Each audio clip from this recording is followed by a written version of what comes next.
turf, but we haven't heard that we're off turf yet, so we'll just assume that we're going to give it a go and on the turf for the races later. Stars of Texas Day, we got 5 stakes coming up later. 9-race card. We've had some really good action.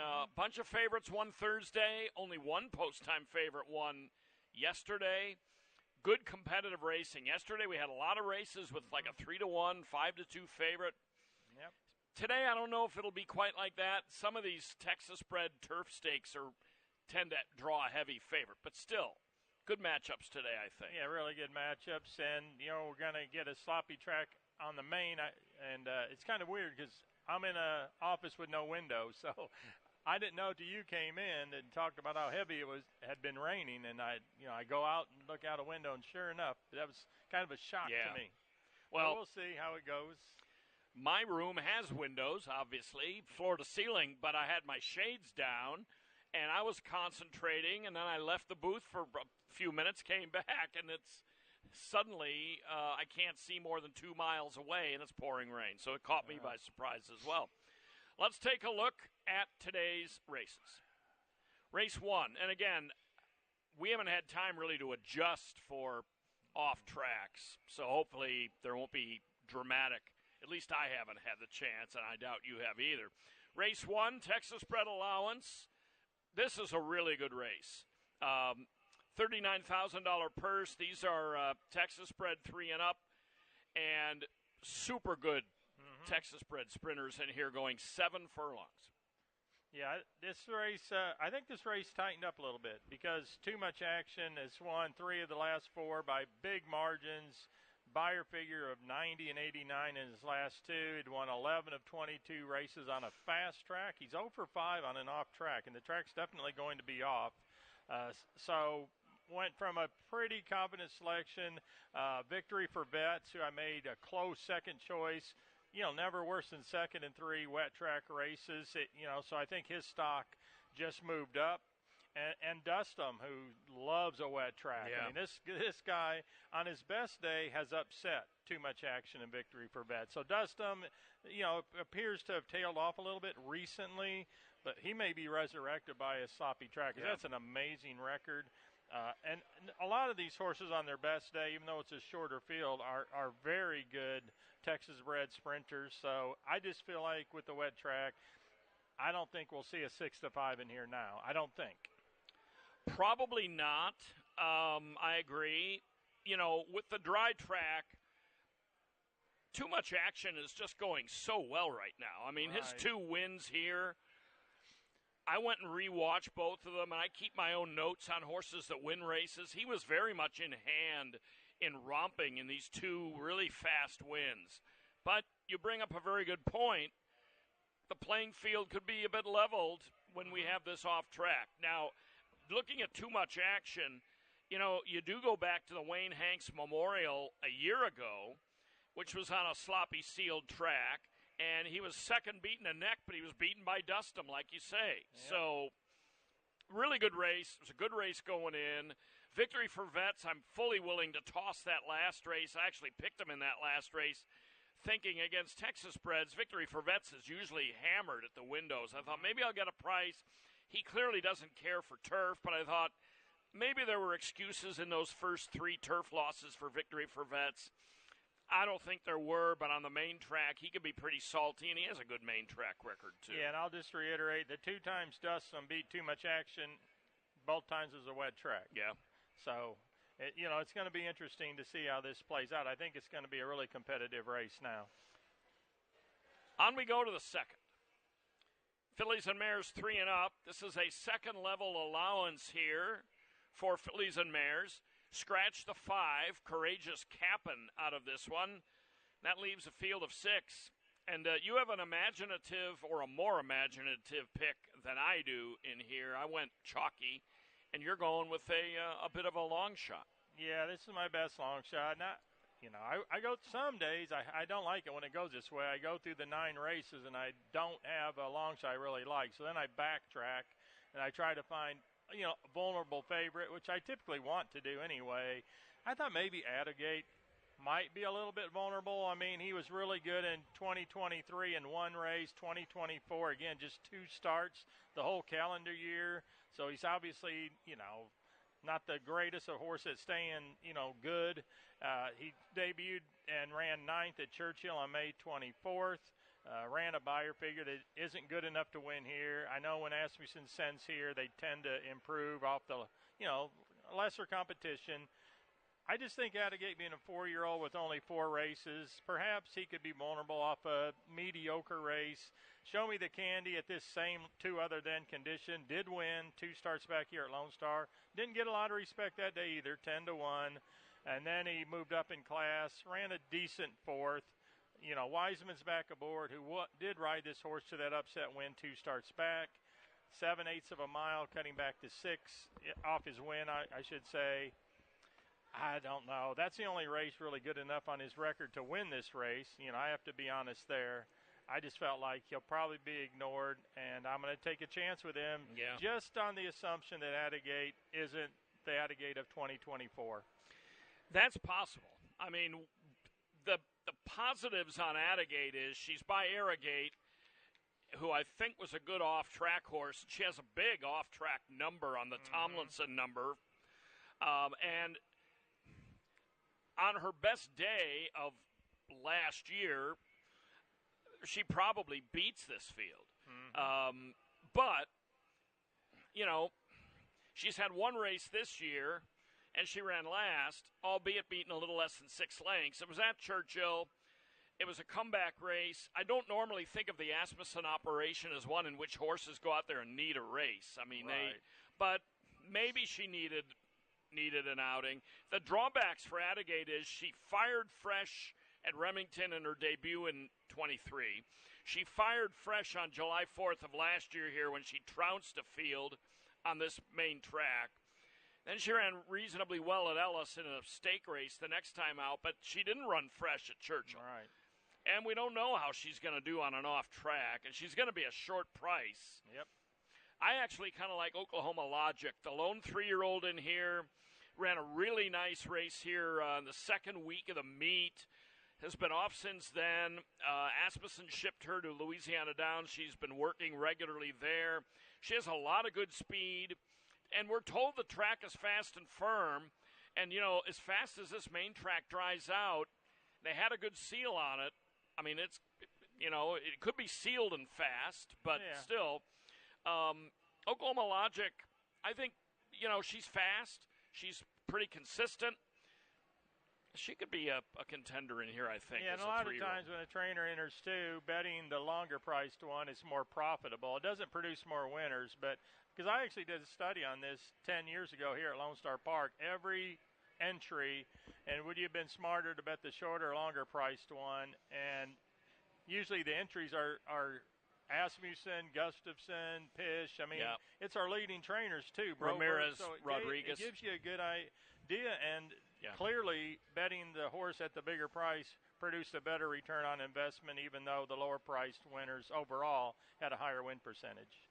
That's a good point. That's how bored I was one summer. I actually did that study.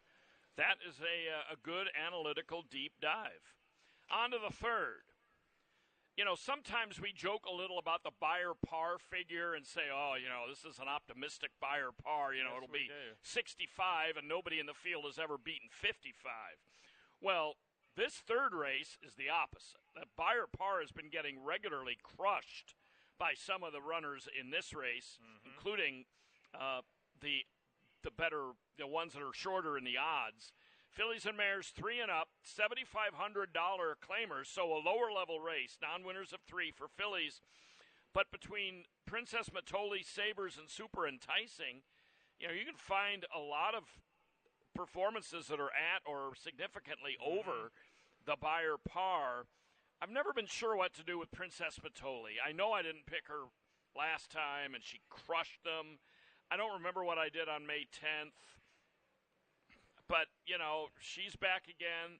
Another thing about the Asmussen barn, I don't recall them running horses back in 8 days. This filly's coming back fast, but boy, was her last race big. I'm trying to beat her here, but, you may end up on the right filly again. We'll see. I mean, and Sabres had just as a romping win as well. The key. This was a tough call, I got to be honest. In between those two really impressive wins by Princess Mitole is a turf race for those that don't come out here often. So the horse is really, this filly's put together two very nice races on the main track. So I certainly like that. And has good early speed, but proved in the maiden win that she can stalk and still produce a top effort. So, that's the reason I went with her. She got a really nice fig in that last race, too. I figure her confidence level is high. That last race was at this extended sprint distance of 6 1/2 furlongs, too. Sabres race was her first start for Sean Williams, and it was a very impressive start. Yeah. So usually that's a positive. I mean, in my mind, that's very much a positive. Maybe he's figured something out. What I didn't like about it, comparing with Princess Mitole, is that was on a sloppy track, and it was a two-turn race. So, so in other words, the pace was much slower in Sabres' win than Princess Mitole's. So Ramon Vasquez gets a call back, too, our leading rider. There's a lot to like with Sabres. I would never talk someone off. This is almost a coin flip for me. I'm just going through why I thought Princess Mitole's chances of winning were slightly better than Sabres. And this mainly has to do with comparing a two-turn number to a sprint number.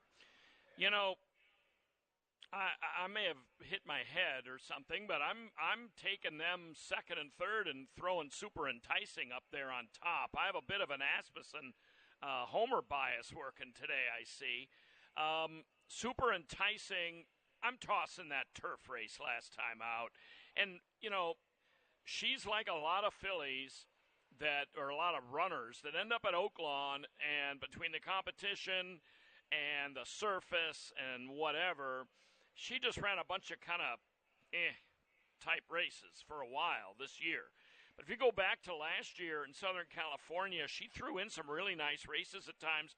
At one point, even facing and finishing ahead of Sabres at Los Alamitos back on the 13th of December. I just think maybe you'll get Elliott and Asmussen at a little bit of a price. Maybe people will focus on the other two fillies a little more. Mm-hmm. I think she has an off-the-pace style that, might suit her. She spaces her wins apart. There's no doubt about that. But I'm going to give her a look coming off that Oaklawn campaign and that turf race last time. Gets back to us dirt sprint. Big drop in class, too. I mean, it is a big drop. Significant drop, which is good.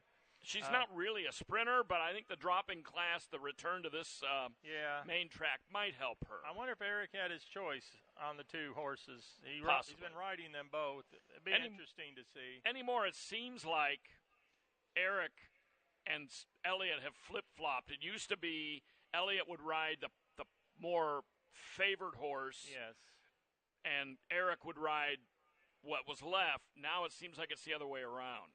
Even though Elliott does such a tremendous job, they both do. But and they can, whenever Steve and his operation puts one in there, they merit a lot of consideration. But I'm thinking that Eric wants to stay with Princess Mitole. I think she's kind of the now filly.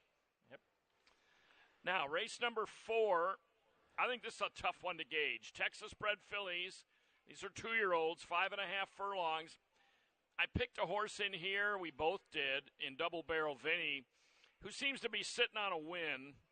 But I'll tell you what, we ran into a man in the elevator that likes to know, who like a top pick of the day is, and I gave him Smart Sense number 10. And I'd be curious to see if you ever seen her breeze.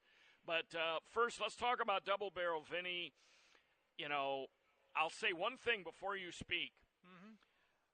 In her debut, in Double Barrel Vinny's debut, June 8th, you'll note that she was checked at the turn. Well, the reason for that was Quicks, the number 3 filly in this race, stopped on a dime, on an absolute dime at the far turn, stopped right in her face. And they both dropped out of it, and that's why Double Barrel Vinny was checked in the first race. Now they face each other again. But I went with Double Barrel Vinny, but I'm not sure how excited I am Did you pick her last time? Because Kiss My Dice was very heavily favored, and I thought you were talking about the trouble that she had. I think I did, but I definitely picked Kiss My Dice. Because she was coming out of a tremendous race. Yeah, she was. And then she regressed and ran the number she got in her first start. Yeah. I remember that because she got like a 48 in her first start, Kiss My Dice. Ran a big number, then came back and in her win and ran another 48. So I don't know what she is. But Double Barrel Vinny, like you said, legitimate excuse in race 1, finishes second behind a heavily favored winner in Kiss My Dice. I always like that. And Ramon Vasquez, who in a field of 12, you assume he had options.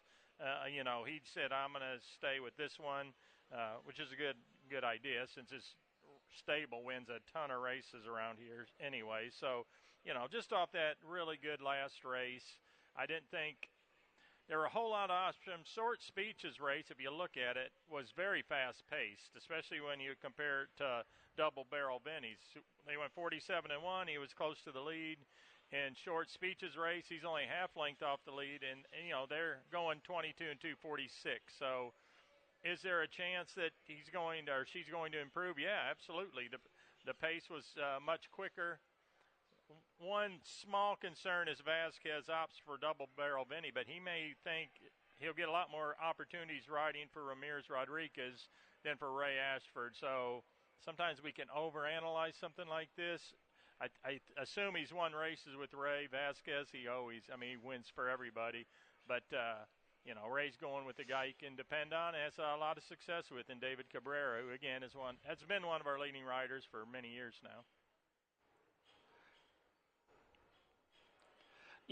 Here's my story about this Smart Sense. And I'm going to point out here that we're on race 4 here. There we go.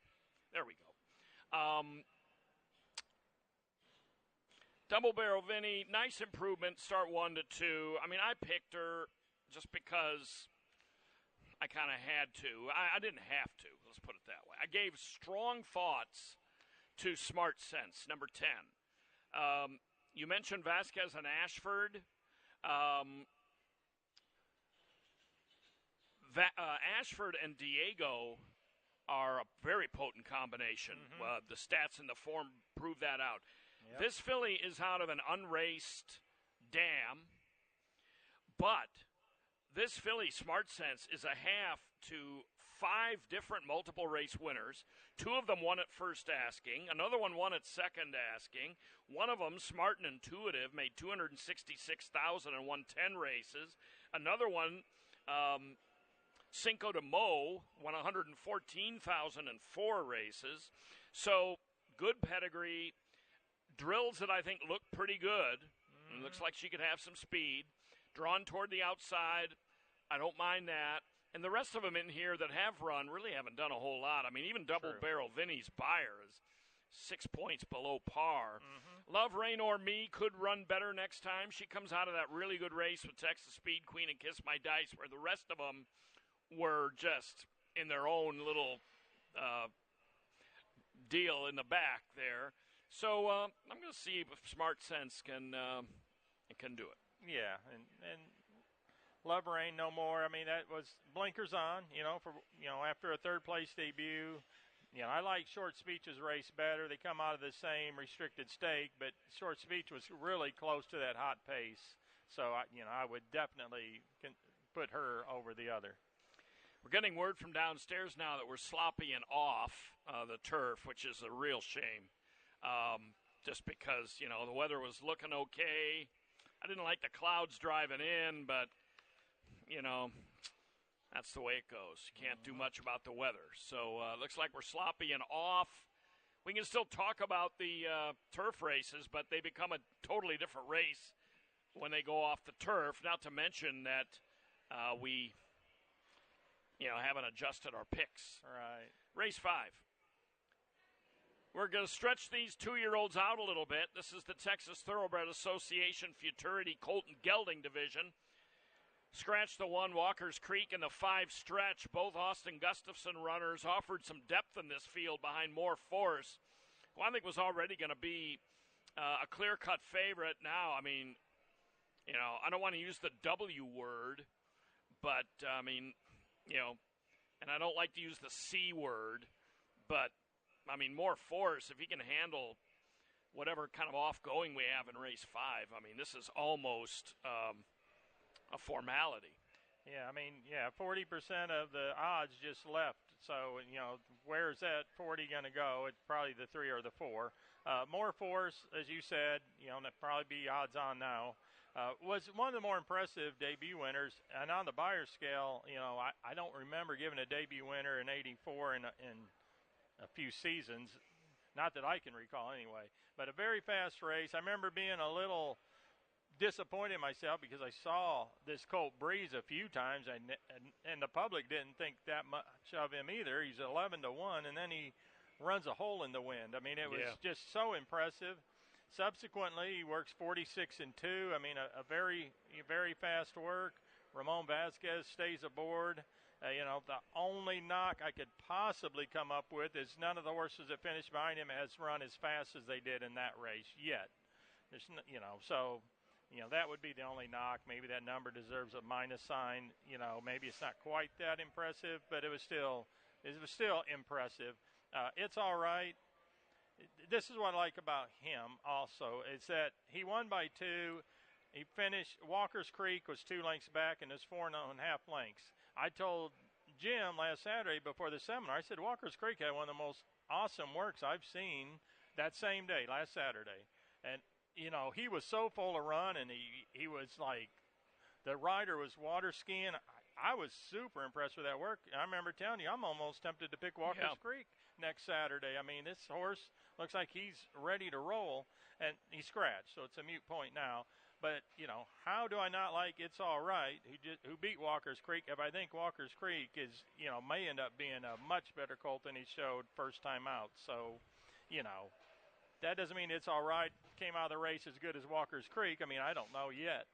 But I got to give him a lot of cred because I think Walker's Creek's going to end up being really good. I don't have much to add. We need to probably move on. But the real X factor here is the Babe Slayer. I mean, I don't want to talk about more force like it's a foregone conclusion he's going to win because it is a horse race. Mm-hmm. Secretariat was defeated. I mean, we've seen everybody get defeated. But the Babe Slayer, for reasons you would know more than I do, but doesn't get a Beyer fig on those 2-year-old turf races at Churchill. So we're kind of flying blind a little bit on him. He gets a good wet track number. I just don't think we know much about him because you can assume those fields were pretty good. They're running for 6-figure maiden purses at Churchill. Right. And he ran reasonably competitively, but, I mean, to me, he's an X factor. And yeah, 2 times on turf, we don't know. I know his works at Churchill are fast on the main. So and those paces were fast. Yeah, so he was chasing. Yeah, he would be the most interesting horse if you want a price. Yeah. Race 6. Fillies and mares, Texas breds, all older. This is the Valor Farm. Scratch the 1 peak factor, 3/4 of a mile is the distance. Yeah, and then Too Much Kiki. I thought he was the most likely winner today. Made this horse, even money, phenomenal record, and is in, terrific form right now. I mean, he beats open rivals in his first start of the year at Houston, and that was a really nice group. Then he airs in the Yellow Rose against fellow state-bred stake rivals. In the Blue Bonnet, overcomes trouble, wins again, and then they went ahead and entered him in an open stake, the Memorial Day Sprint, which was very strong, and he finishes second. He ran a terrific race. That race wins all the state-bred races. I mean, you don't have to worry about that. Or I should be saying she. So just terrific form. Stuart Elliott's been, riding this filly beautifully. She's a win machine, and she's going to be difficult to beat. Unless, again, and it looks like she's run well. As a matter of fact, that last race against open rivals was on a sloppy track, so it's gonna be difficult to beat her. However, even money, so feel free to go out there because there's other fillies in here who have been pretty competitive with Too Much Kiki, especially the 3. Is it Tiz? Yeah. Yeah, at least she's been very close to beating. Too Much Kiki, especially in that Blue Bonnet race where it's only a nose apart. They're only a nose apart. They dead heated. Yeah. They dead heated. My bad. And that was that race where Too Much Kiki didn't run very well because she got off horrendously. Right. And still was able to come from behind and dead heat for the win. So even an off race like that, she's so competitive and so game and can handle, wet tracks or dry tracks. Izatiz can handle a wet track, it looks like, as well, although the race is so far back, it's off my PPs. But, yeah, this Too Much Kiki is so good. I would just quickly throw in that Matt Hebert has done a phenomenal job with Izatiz. You see some mediocre races, but those are the starts for a different trainer. Yeah. So, and on synthetic. Yeah, and she barely was beaten last year in this same stake, beating only a neck. Yeah, that's true. Race 7, off the turf. 1 mile on the main track. We don't know potential scratches yet. So we'll just kind of do a little quick handicapping on the fly here. We've already got picks based on turf, but Texas-bred fillies and mares 3 and up. Yeah, I would. Blue Heavenly, I think, would be quite interesting. Skyrocker, let's just start there because this is a horse I picked. Phenomenal form, coming off a really impressive stake victory on turf. I see she's run twice on the main track. One of them was a really nice second-place finish, which I really like. It looks like it fell off the PP, so I don't see it. But she earned a really good buyer figure in one of her 2 wet track races of an 80. And then she comes off this beautiful race, so I'm assuming the wet track she'll be fine since one of her 2 races was really good. I think Blue Heavenly must have been a private purchase off that second-place stake finish. You always like that as a handicapper. You get a good trainer like Karen Jacks who buys this horse for herself after finishing second to Skyrocker. Very good record on the main track on sloppy tracks, too. 6 in the money finishes in 7 tries. So just off the recent purchase, I also mentioned plenty of speed in this race for Blue Heavenly, which I thought might give her a little better edge today than maybe she had in the scholarship stake. I'm going to go with Optimistic Cowgirl, and I'm going to stick with her even with the move, assuming she stays in it, because she is 1 for 2 in her history on a wet track, and she came from the absolute clouds last time on the turf against the same bunch in the Danny Shiflett Scholarship Stakes. Only got up to as good as 7th, but was 19 lengths back at the half-mile pull. I mean, Zenyatta didn't come from behind that far a lot of times. But that's probably an aberration. I think there's going to be a hot pace here. Vasquez sticks with her, so I'm going to try Optimistic Cowgirl. I'm just not sure, even with Skyrocker, I think there's going to be a ton of speed in here. I do too. Yeah, it depends on the scratches now, too. True. Obviously. She already beat Skyrocker and Blue Heavenly at Houston. Just 2 starts back. Just 2 starts back. So she could easily go favored now with this major change. Yeah. 8. Race 8. 5.5 furlongs on the main track. Texas Thoroughbred Association Futurity Filly Division, scratch the 10, closing speaker. Yeah, we often see horses from Kentucky come down because they're eligible from, the conditions of this race and win.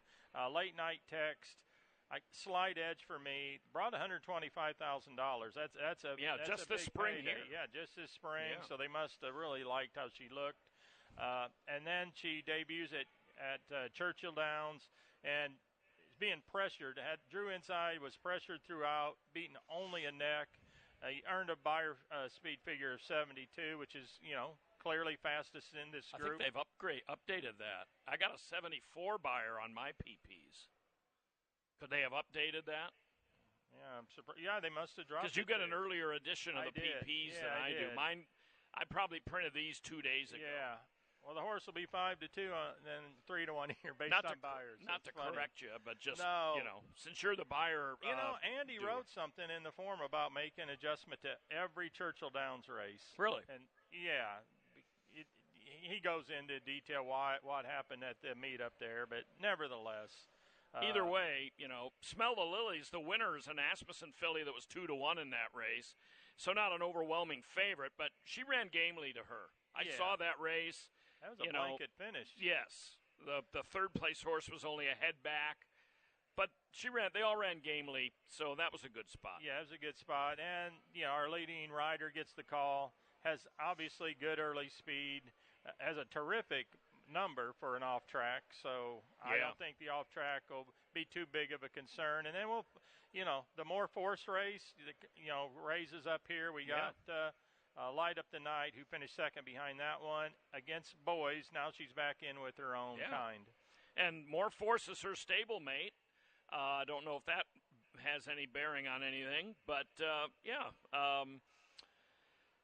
one thing about Late Night Text, I wonder when they bought her, first of all, the breeding is impeccable by Into Mischief out of a Curlin mare. I mean, and they spent all this money for her here in April, and I wonder if they had this race in mind when they bought her because, she's eligible for this race because she went through the sale. She's a Kentucky bred. They start her at Churchill because they probably felt they had a really quality filly, but now they bring her here to see if they can pick up a really nice purse in this race. So, Light Up the Night, like you say, I mean, if she improves off that debut, she could give her a workout. Kiss My Dice is back in. I mean, she was a little bit life and death at 1-20 last time. I mean, she gave people a little bit of a scare. And then Lana Lua came from well behind and rallied really well for a debuter last time out. Gets a pretty good wet track number with an asterisk, meaning there aren't isn't much of a sample size. So I think Lana Lua could come running late. Who knows? On to the final. 9th and final, Super High 5 race. There's a nice carryover today, which I will be announcing in just a moment. 1 mile on the main track, the Assault. I'm keeping an eye for the carryover pool because the High 5 is carried over. There it is, $9,589. Texas bred 3-year-olds and up. Scratch the 8 Super Secret Weapon. Yeah, it looks like Proven Advocate may have and now I admit I'm looking at it now, but over More Victory perhaps on the main track. Has an excellent record on the main track. The last start, was a really nice win at Lone Star Park here May 3rd. On the main, you can go through and see second to victory for Vets in the Star of Texas. Again, that race was also on the main track. Just looks like he's a little more experienced and has almost equal ability on either surface, where More Victory has only had 3 starts on the main, and none of them have really jumped off the page at you. It looks like he's much more of a turf runner. 2 Jade Gellners also going postward there. I like Texas Code going in as a third pick, and now he gets back on the main track, and he's 1 for 1 on off tracks, although the track was good at Houston, so it could have been very close to a fast track. I don't put much stock in that, but originally I thought, who's going to go with More Victory? I mean, Texas Code has a little touch of speed, but More Victory just seems like a really nice front-running type. I guess Cinco Richie at times has shown a little route speed. But, you never know when they get onto a different surface. Maybe by the 9th, the track will be closer to normal. But, I agree with you on the main track. Those 2 Gellners might end up much closer in the odds. Yeah, and it's one observation I've had for 20 years that Brett Kell, I'm not saying he did it today, but he is tremendous at anticipating a race might go off the turf. He does it everywhere. Everywhere he runs horses, he'll enter horses like Texas Code, knowing they're going to get it handed to him on turf in hopes that it comes off. And, he's really good at that. And I'm telling you, I know for at least 20 years he's done this type of thing. And I know he couldn't have predicted this was going to happen with the rain, but, I find it interesting that Calhoun has a horse in here who now probably would be shorter than 12-1 because it is on the main track. And he's stretching back out. He's been a really good sprinter. He's a nice horse. Yeah. He gets bet heavily most of the time he runs. Yep. All right. I think we're done for this portion of the festivities. Thanks a lot for looking in. We're going to start the day. It looks like sloppy and off. We will give you the scratches here in a few minutes as soon as they start rolling in. Last night we didn't get too many scratches when we came off the turf, but that was during the card. We'll see if that happens today. Meanwhile, I guess we'll do it all again tomorrow. Yeah, and hopefully we have a fast track tomorrow. Yeah, I think we probably will. I think we will. All right, thanks a lot for looking in, and enjoy your Saturday here at Lone Star Park. In the event of an emergency, Lone Star Park is dedicated to ensuring the safety of our patrons. This video